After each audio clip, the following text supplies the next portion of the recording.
সামনেই বাংলার 1430 সালকে বিদায় জানিয়ে 1431 সালের আগমন। তার আগে 1431 সালে 1431 জন শিল্পীকে নিয়ে বাংলা নতুন বর্ষকে স্বাগত জানাতে শিলিগুড়ি বাঘাযতীন পার্ক ময়দানে চলছে জোর প্রস্তুতি।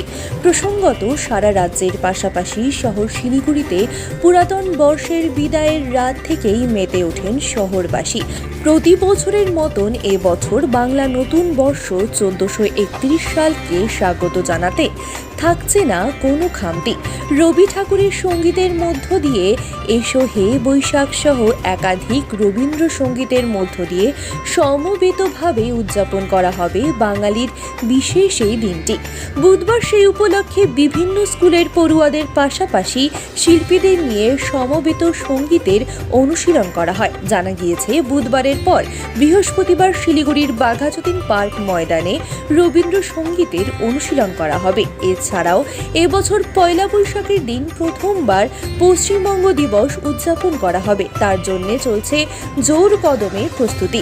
এদিন এই বিষয়ে সঙ্গীত শিল্পী অদিতি ঘোষ দাস জানান, পয়লা বৈশাখের আগের দিন প্রতিবারের মতন আলপনা দিয়ে সাজিয়ে তোলা হবে শহরের পথ। পাশাপাশি নববর্ষের দিন 1431 জন শিল্পী ও ছাত্রছাত্রীদের নিয়ে সমবেত সঙ্গীত ও রবীন্দ্র নৃত্যের পাশাপাশি একগুচ্ছ সাংস্কৃতিক অনুষ্ঠানেরও ব্যবস্থা রয়েছে। এটা তো আমরা বেশ কয়েক বছর ধরেই করছি। শিলিগুড়ি শহরে বলতে গেলে পশ্চিমবঙ্গের মধ্যে বেশ সবার অগ্রণী ভূমিকা নিয়েছে শিলিগুড়ি নববর্ষের এই উৎসব। তো প্রত্যেকবারের মতন এবারও সেরকমভাবেই হচ্ছে। অর্চক আছে, তার সাথে আমাদের শিলিগুড়ি কর্পোরেশন এগিয়ে এসছে, সবাই মিলে হৈহুল্লোড় করে একটা অনুষ্ঠান হচ্ছে। যেটা দেখছেন এখন রিহার্সাল চলছে, সেটা হচ্ছে যেটা আমাদের সহস্রকণ্ঠে আমাদের একটা সমবেত বর্ষবরণ হয় সমবেত সঙ্গীতের মাধ্যমে।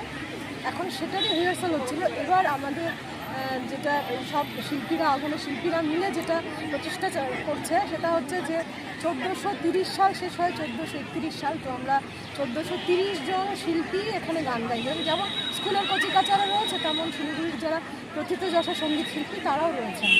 সবাই মিলে 1430 জন, তার সাথে একজন 1431 জন মিলে এই সমবেত সঙ্গীত হবে।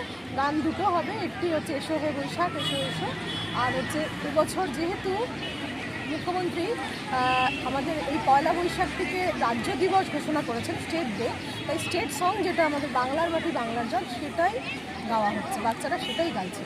হয়ে যাওয়ার পরে সবাই র্যালি করে শোভাযাত্রা করে বাঘাযতীন পার্ক থেকে সূর্যসেন পার্ক অব্দি যাবে। ওটা বাঙালির কাছে বর্ষবরণের দিন উদযাপন আমরা তো করি সেরকম হবে। তার সাথে যেটা হচ্ছে সেটা হচ্ছে রাজ্য দিবস পালন একসাথে।